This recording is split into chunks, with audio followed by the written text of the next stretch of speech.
오늘 우리에게 주신 하나님 말씀은 로마서 8장 11절 한 절 말씀입니다. 신약성경 249면에 있습니다. 다 같이 로마서 8장 11절 한 절 말씀을 합독하시겠습니다. 예수를 죽은 자 가운데서 살리신 이의 영이 너희 안에 거하시면, 그리스도 예수를 죽은 자 가운데서 살리신 이가 너희 안에 거하시는 그의 영으로 말미암아 너희의 죽을 몸도 살리시리라. 한 번만 더 있습니다. 시작. 예수님을 죽은 자 가운데서 살리신 이의 영이 너희 안에 거하시면, 그리스도 예수를 죽은 자 가운데서 살리신 이가 너희 안에 거하시는 그의 영으로 말미암아 너희의 죽을 몸도 살리시리라. 아멘. 예수님을 죽은 자 가운데서 살리신 하나님의 영이 성령님이십니다. 그분이 우리 안에 있으면은 우리를 인도하시고 죽을 수밖에 없는 이 땅에서도 저 천국으로 하나님의 보호자 위로 인도하는 축복이 저와 여러분들에게 함께할 것입니다. 오늘 말씀 중심으로 성령님의 인도를 받는 삶이라는 제목으로 하나님 말씀 전하기 원합니다. 같이 한번 읽어보실까요? 시작. 성령님의 인도를 받는 삶. 이 성령님의 인도를 받으려면 우리의 생각이 너무너무나 중요합니다. 그래서 성경은 육신을 따르는 자는 육신의 일을, 영을 따르는 자는 영의 일을 생각하나니 육신의 생각은 사망이요 영의 생각은 생명과 평안이라고 성경은 이야기합니다. 오늘 성령을 생각할 때 생명과 평안이 우리 마음속에 깃들기를 주의 이름으로 축원드립니다. 사랑하는 성도님들, 미국에서 실제로 있었던 일입니다. 아말다라고 하는 여인이 자기가 너무나 아끼던 고양이가 죽습니다. 그래서 고양이가 먹다 남겨둔 그 밥을, 고양이 밥을 먹기 시작합니다. 그러면서 나는 고양이라고 생각하기 시작합니다. 걷는 것도 고양이같이 하고요, 잘 모르는 사람이면 고양이처럼 야옹야옹 짖어댑니다. 그리고 더 놀라운 것은 외모까지도 고양이 모습으로 점점 변하더라는 것입니다. 자, 그렇게 산 지가 20년이 지나니까 완전히 자기 나라 말은 까먹고 고양이처럼 행세를 하더라는 것입니다. 얼굴뿐만 아니라 생각도 고양이처럼 변하더라는 것입니다. 즉, 내가 내 자신을 어떻게 생각하느냐에 따라서 그 모습이 그대로 하나님의 은혜 가운데 재현된다는 것입니다. 사랑하는 성도님들, 지금 내가 무엇을 먹고 있는가, 내가 무엇을 생각하고 있느냐, 이게 우리를 지배하고 더 나아가 여러분의 미래를 지배하게 됩니다. 오늘 저와 여러분들은 육신의 생각이 아니라 하나님의 생각을 품게 되기를 주의 이름으로 축원드립니다. 만약 어떤 분이 목사님 제 미래를 좀 얘기해 주세요 라고 한다면 제가 감히 말씀드릴 수 있습니다. 저와 여러분의 미래는 여러분의 생각이 우리의 미래입니다. 오늘 예수 그리스도의 이름을 믿고 이곳 하나와 미래를 밝고 긍정적이고 환하게 보면 미래는 진짜 그렇게 되게 되어 있습니다. 결국 내가 무엇을 믿고 무엇을 바라보며 사느냐가 곧 우리의 미래라는 것이죠. 그런데 성령님을 우리 안에 모시고 성령의 인도하심을 따라 산다는 것은 그야말로 축복 중에 제일 큰 축복입니다. 물질을 받는 것보다, 명예를 받는 것보다 성령과 동행하는 것이 넘버원, 최고의 축복이라는 것이죠. 왜 그럴까요? 성령이 우리 안에 거하시면 성령을 따라가는 자들에는 몇 가지 복을 주십니다. 오늘 시간이 되는 대로 말씀 나누는데요. 첫 번째, 성령의 인도하는 삶을 살기 원하시는 분들은 아멘 해볼까요? 그러면 우리는 생명의 믿음이 넘쳐나는 삶을 살게 됩니다. 같이 읽어보죠. 시작. 생명의 믿음이 넘쳐나는 삶을 삽니다. 우리가 성령 충만함 받으면 두려움에서 빠져나가게 됩니다. 더 놀라운 것은 성령 충만함 받으면 그 다음부터 복음이 부끄럽지가 않습니다. 왜 그럴까요?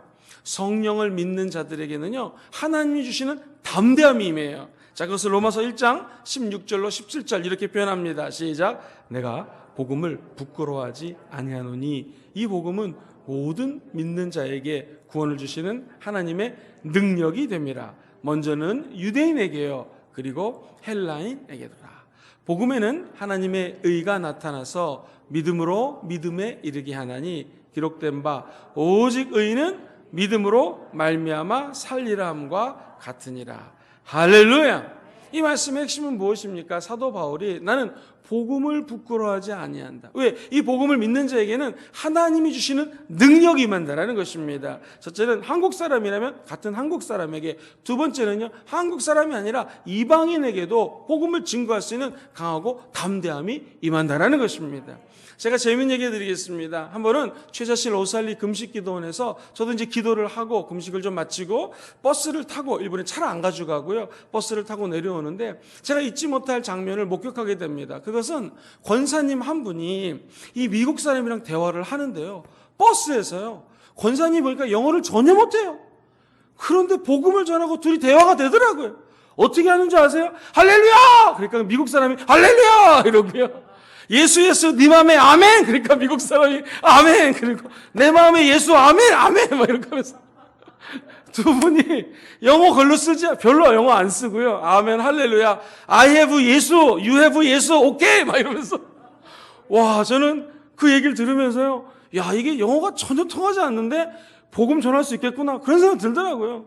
두 사람이 성령 충만하니까 뭐 1시간 내내 계속 예수 아멘 아멘 하면서 부흥회를 하면서 내려왔던 것이 제 기억에 오랫동안 남아 있습니다. 그렇습니다. 이 복음 충만하면 예수 아멘 할렐루야 이거 부끄러워하지 않습니다. 그러니까 믿음으로 산다는 것은 결국 성령의 인도함 받는 것이, 성령이 충만함 받으면 예수 믿는 거 창피하지 않습니다. 오히려 강하고 담대해지게 된다는 것이죠. 그 이유는 이 복음에는요, 의가 나타나요. 의. 그래서 사람을 믿음에서 믿음으로 장성시킵니다. 그리고 성경 말씀 그대로 오직 의는 뭐로 말미암아 삼아요? 믿음으로 사는 거예요. 우리는 은행 통장에 얼마 있다 이거 갖고 살지 않습니다. 우리는 내가 지금 받고 있는 월급이 얼마다 이거 갖고 살지 않습니다. 우리는 내가 지금 살고 있는 집이 빌라다, 아파트다, 50평이다, 10평이다 이런 거 가지고 살지 않습니다. 우리 믿는 사람들은 뭘 갖고 살아요? 오직 믿음 가지고 산다라는 거예요. 왜냐하면 이 믿음은 우리에게 생명이 넘쳐나게 하기 때문에 그렇습니다. 성령의 생명력은 우리의 죽을 몸을 살립니다. 그리고 안 될 일도 되게 합니다. 못 가진 것도 가지게 할 수 있습니다. 이게 믿음의 능력입니다. 오늘 보면 로마서 8장 11절 같이 한번 천천히 읽어봐요. 시작. 예수를 죽은 자 가운데서 살리신 이의 영이 너희 안에 거하시면. 잠깐 스톱이요. 예수님을 죽인 자 가운데서 살리신 영, 그게 바로 성령이십니다. 성령이 우리 안에 거하는 걸 믿으십니까? 그 다음에 그리스도 예수를 죽은 자 가운데서 살리신 이 하나님이시거든요. 하나님께서 너희 안에 거하시는 하나님의 영, 그분이 누굽니까? 성령. 성령으로 말미암아, 자, 그 다음부터 시작. 너희 죽을 몸도 살리시리라. 할렐루야. 성령이 임하면 우리에게 생명력이 임한다는 거예요. 초대교회는 그렇게 핍박 받았지만 생명력이 전할 수 있었던 것은 하나님의 영, 살리시는 영, 죽은 자를 부활시킨 영이, 생명의 성령의 법이 죽음보다 강합니다. 사망보다 강합니다. 죄보다 강합니다. 그러니 성령과 함께 사는 것이 축복 중에 축복이라는 것이죠.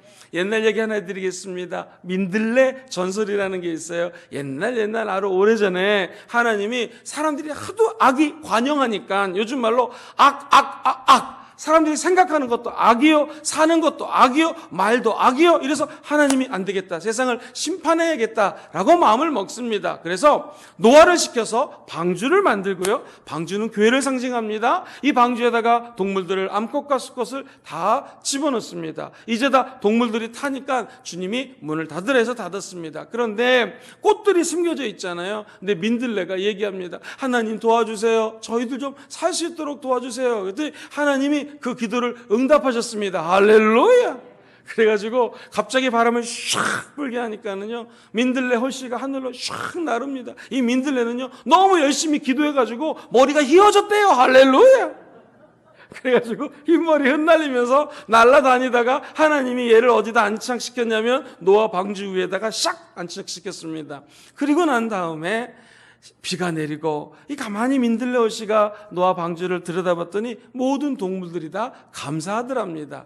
방주는요, 천장이, 그러니까 창문이 하늘에만 뚫려져 있습니다. 왜냐하면 우리가 이 믿음의 생활을 한다라는 것은요, 눈을 들어 누굴 봐야 돼요? 주를 봐야 돼요. 하늘을 봐야 돼요. 괜히 눈을 들어 옆을 보고 좌우를 보면 믿음에서 멀어질 수가 있습니다. 오늘 이 밤에 우리가 TV 앞에서 또 교회에서 예배드리는 이유가 무엇입니까? 눈을 들어 하나님을 바라보게 되기를 주의 이름으로 축원합니다. 그러면 그 자리에 민들레 홀씨가 있을 것입니다. 그리고 이게 홍수가 끝나고 나자 하나님께서 바람을 샥 불어줘서 민들레 아름다운 노란색 꽃이 피어나게 되었다라는 것입니다. 우리도 지금 어려운 시기, 핍박의 시기, 환난의 시기를 비슷하게 겪고 있습니다.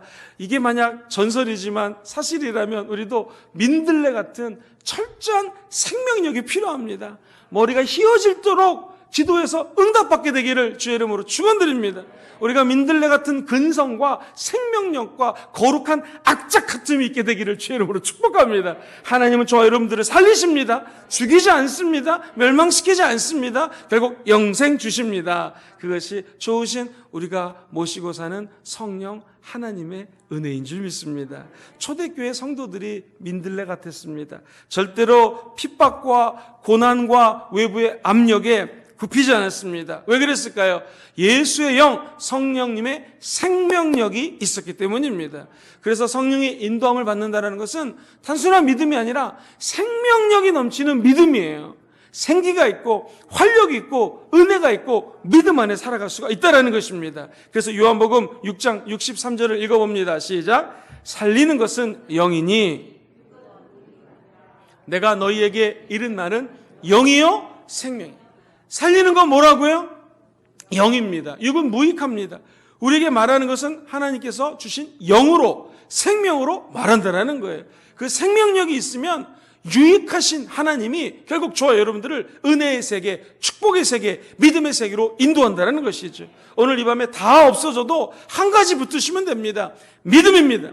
그 믿음 가지고 이 어려운 시기를 잘 극복하기를 주의 이름으로 축원드립니다. 알코올 중독자였던 여성이 있었습니다. 아주 안 좋은 일을 했습니다. 몸을 파는 일을 어쩔 수 없이 하면서 계속 술만 먹었습니다. 그런 와중에 친딸을 둘을 낳습니다. 그리고 먼 훗날 시간이 지났습니다.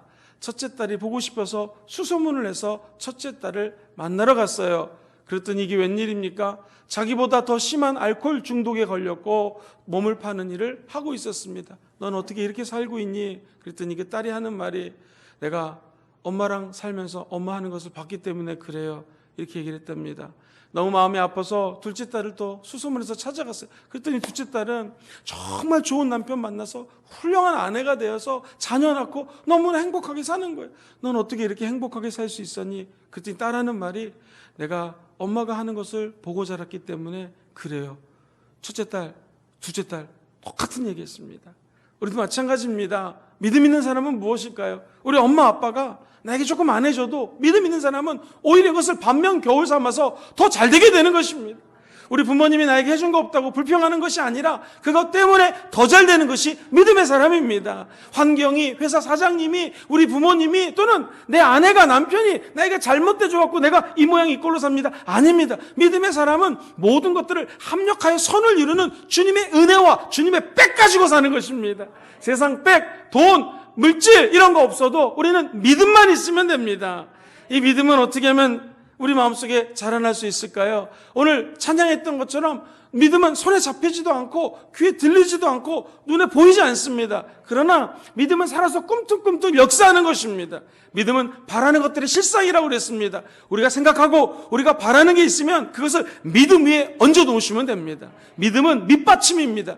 뿌리로 나무로 치면 뿌리입니다. 우리의 믿음의 뿌리가 길게 땅속 끝까지 자리매김하게 되기를 주의 이름으로 축원합니다. 아까 그 민들레는 뿌리가 얼마나 깊이 땅속으로 박히는지 사람들이 아무리 밟아도 민들레는 잘 죽지 않습니다. 우리도 마찬가지입니다. 믿음의 뿌리를 두면 세상이 밟고 사람들이 짓눌러도 절대로 죽지 않습니다. 믿음 위에 굳건해지시게 되기를 예수님 이름으로 축원드립니다. 믿음이 이기네, 믿음이 이기네. 시간 관계상 여기까지 하겠습니다. 믿음이 이깁니다. 두 번째로 성령님의 인도함을 받는 사람들은 기쁜 소망이 넘쳐나는 삶을 삽니다. 같이 읽어보죠. 시작. 기쁜 소망이 넘쳐나는 삶을 삽니다. 성령 충만한 사람은 감정에 구애받지 않습니다. 환경에 구애받지 않는 기쁨이 있습니다. 그것은 매를 엄청나게 맞고요. 예수 믿는다고 막 때리고 핍박하고 죽인다고 사도 바울과 신라를 감옥에 집어넣습니다. 자, 사도 바울과 신라가 감옥 갔을 때 뭐 했을까요? 사도행전 16장 25절에서 답을 찾아보죠. 시작. 한밤중에 바울과 신라가 기도하고 하나님을 찬송하며 죄수들이 듣더라. 한밤중입니다. 한밤중은 인생에서 칠흑같이 어두울 때입니다. 응답이 없을 때입니다. 여러분, 다니엘이 첫날 기도했지만 응답이 안 내려와요. 이틀, 3일, 4일, 5일 안 내려와요. 그러다가 21일째 응답이 떨어졌습니다. 할렐루야. 그랬더니 응답을 갖고 오는 천사장이 이 하늘에서 영적 전쟁이 벌어지는 바람에 21일 걸려가지고 내가 응답을 갖고 왔다라는 것입니다. 저 여러분들의 첫날 기도가 소망 가운데 하나님 응답하셨습니다. 잠시 후면 주의 응답이 쏟아집니다. 할렐루야. 사도 바울과 신라는 한밤중에 껌껌할 때, 응답이 없을 때, 세상 말로 삐지기 딱 좋은 상황 아니겠습니까? 하나님이 열심히 했는데 내가 왜 감옥에 와 있고, 이게 도대체 뭡니까? 부자연스럽고 먹을 거 없고 이 감옥에 갇혀 있으니 답답합니다. 마땅히 삐질 수 있고 화날 수 있지만 그는 밤에 뭐 했습니까? 한번 따라해볼까요? 기도하고. 두 번째 뭐 했습니까? 찬양했다라는 것입니다. 정말 여러분이 믿음과 이 소망이 흔들릴 때 필요한 것이 찬양입니다. 찬양하면 놀라운 기적이 일어납니다. 찬양하면 기뻐집니다. 찬양하면 소망이 넘쳐지게 되어 있다는 것이죠.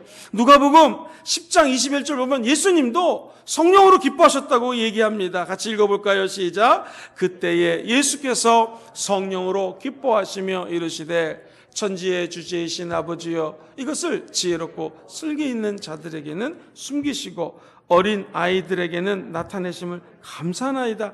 옳소이다. 이렇게 된 것은 아버지의 뜻입니다. 21절 다시 한번 읽어볼게요. 그때 예수께서 어떻게 기뻐하셨어요? 성령으로 기뻐했다는 거예요. 저 여러분들이 코로나19 가운데 어떻게 기뻐할 수 있어요? 성령으로 기뻐한다는 거예요. 성령 인도함 받는 사람들은 학벌, 백, 돈, 은행 통장, 명예, 외모 이런 거 아닙니다. 우리는 무엇으로 기뻐요? 성령으로 기뻐요. 성령이 내 안에 있는 것이 기쁘다라는 거예요. 성령이 계시네, 할렐루야, 함께 하시네, 좁은 길을 걸으며 밤낮 기뻐하는 것, 주의 영이 함께 하시기 때문에. 할렐루야. 우리가 세상 사람들이 모르는 기쁨이 함께 할 수 있는 것은 예수님처럼 성령으로 기뻐할 수 있다는 거예요. 그리고 믿음이 흔들리고 소망이 없어질 때마다 우리가 입술을 열어 찬양하면 그 자리에 성령의 충만함이 임하게 됩니다. 시와 찬미로 찬양할 때 오직 성령의 충만함을 받으라, 그 말씀이 이루어진다는 것입니다. 내가 예수를 아무리 생각해도 감동이 없다, 문제입니다. 어떻게 되죠? 기도하고 찬양하셔야 됩니다. 그리고 하나님 말씀 묵상하시면서 성령 충만받기를 주의 이름으로 축원드립니다. 우리가 찬양하면은요, 성령이 놀랍게 역사를 하시는데 성경에서 두 가지만 말씀드립니다. 첫째, 엘리사라고 하는 위대한 하나님의 사람이 있는데요. 이분은 어떻게 검은 고 타는 소리를 들을 때 성령이 임해서 예언합니다. 여기서 이 검은 고는 하나님을 찬양하는 악기입니다. 우리 교회도 음악을 전공하는 학생들이 많이 있는데 이 음악, 피아노, 호른, 바이올린 이런 악기들이 왜 위대하냐면 그 악기를 연주할 때 예언이 임하고 성령의 충만함이 나타난다는 거예요. 구약에 보면 열왕기하 3장 15절로 16절에 이런 말씀이 있어요. 시작. 이제 내게로 검은 고를 탈 자를 불러오소서 하니라. 검은 고 타는 자가 검은 고를 탈 때에 야훼의 손이 엘리사 위에 있더니 그가 이르되 야훼의 말씀이 이 골짜기에 개천을 많이 팔아 하셨나이다. 할렐루야. 이 검은 고 타는 소리를 듣자 예언을 합니다. 개천을 많이 팔아. 그랬을 때 하나님의 놀라운 축복이 임하게 된다는 것이죠. 우리도 찬양이 별거 아닙니다. 준비 찬양이라는 것은 예배학적으로 옳지가 않습니다. 쉽게 얘기해서 준비 찬양은 없어요. 찬양하는 게 곧 예배예요. 그래서 만약 우리가 8시 예배라면 사실은 7시 45분, 7시 40분 찬양이 시작될 때가 바로 예배입니다. 찬양은 곡조 있는 기도요. 찬양하는 곳에 하나님의 영감이 임하고 예언이 임하고 축복이 임한다는 거예요. 성령이 충만한 축복을 받게 된다는 것이죠. 또 하나 구약에서 이 다윗이 귀신을 쫓아낼 때 악기를 연주하자, 찬양하자 귀신이 쫓겨나는 장면이 적혀져 있습니다. 우리 사무엘상 16장 23절 읽어봐요. 시작. 하나님께서 다윗이 사울이 상쾌하여 낫고 악령이 그에게서 떠나더라. 할렐루야. 이 사울왕이 악신 들렸어요. 오늘날로 귀신 들렸는데 다윗이 와서 수금, 오늘날로 치면 기타 같은 악기를 연주를 하니까 이 사울에게 있던 귀신이 떠나갔습니다. 그러자 한번 따라해보세요. 상쾌해집니다. 여러분, 예배 드리고 나면 우리가 왜 상쾌해질까요? 왜 기분이 좋아질까요? 그래서 우리 안에 있는 악한 것들이 다 떠나가서 그렇습니다. 병도 떠나가고, 우울증도 떠나가고, 슬픔도 떠나가고, 답답함도 떠나가고, 코로나 블루, 코로나 레드 다 떠나갈지어다. 비록 비대면으로 예배드리는 그 자리에도 성령이 임하면 우리 마음속에 있는 악한 것들이 떠나가게 되어 있습니다. 그리고 상쾌해지게 되어 있습니다. 악령이 떠나가는 길 찬양할 때 임하게 된다는 것이죠. 성령의 인도함 받는 사람들은 기쁨의 소망을 가질 수 있어요. 그것은 찬양을 통하여 하나님께 영광 돌릴 수가 있습니다. 곡조 붙은 기도, 곡조로 드리는 기도, 찬양 많이 부르시게 되기를 주의 이름으로 축원드립니다.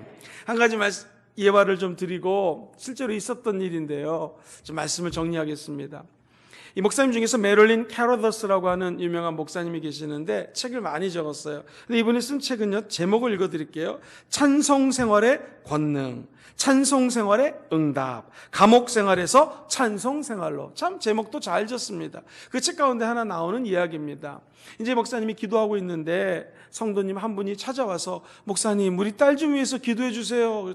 목사님, 무슨 일입니까? 그랬더니 우리로 치면 권사님 같은 분이 딸이 있는데 얘가 나이트클럽에서 댄서로 춤을 추는 일을 하는 거예요. 그래가지고 너무너무 힘드니 그 일을 좀 그만두면 했으면 좋겠다고 와서 간절히 기도를 부탁합니다. 그랬더니 목사님이 함께 기도하게 돼서 정말 감사합니다. 같이 우리 한번 기도합시다. 기도를 하는데 기도 내용 좀 들어보세요. 하나님, 이렇게 함께 기도하니 기쁘고 감사합니다. 딸이 처해 있는 상황을 감사하고 오히려 하나님을 찬양합니다. 주님, 딸을 좀 도와주세요 하면서 감사 기도 드리고 딸 때문에 찬양한다는 거예요. 그러니까 이 권사님이 너무나 속상해하고, 아니 목사님, 딸이 지금 안 좋은 곳에서 일을 하기 때문에 좀 구출해달라고 기도하는데 무슨 감사를 하고 무슨 찬양을 합니까? 그랬더니 목사님께서 이렇게 얘기했습니다. 사랑하는 권사님, 하나님을 신뢰하는 자에게는 하나님은 모든 것들을 합력하여 선을 이루십니다. 어떤 상황 속에서도 감사로 노래하면 하나님께서 역사하실 것입니다 라고 권사님에게 말씀했대요. 권사님이 이렇게 얘기했습니다. 하나님께서 왜 이런 방법으로 역사하시는지는 알지 못하지만 하나님 하시는 일이니까 저도 그냥 믿고 감사하고 찬양드리겠습니다. 그리고 하나님께 막 같이 찬양하고 기뻐하고 오히려 감사했다라는 거예요. 그날 밤에 어떤 일이 일어났는가? 한 청년이 딸이 일하는 나이트클럽에 왔습니다. 그리고 댄서인 딸에게 느닷없이 이렇게 얘기합니다. 그대로 인용합니다. 예수님은 진실로 자매님을 사랑합니다. 예수님은 정말 당신을 사랑하십니다. 예수님이 당신을 위해서 죽으셨습니다. 그리고 이제 가는 거예요. 근데 이게 분위기가 안 맞잖아요. 이 나이트클럽입니다. 댄서들이 막 춤추고 이런 데 와서 예수님을 증거하니까 잠깐 그래서 물어봤어요. 왜 이 말을 나에게 합니까? 그랬더니 이 청년 하는 말이, 내가 이 앞을 지나가는데 성령님이 너무나 강력하게 이 나이트클럽으로 들어가라는 거예요.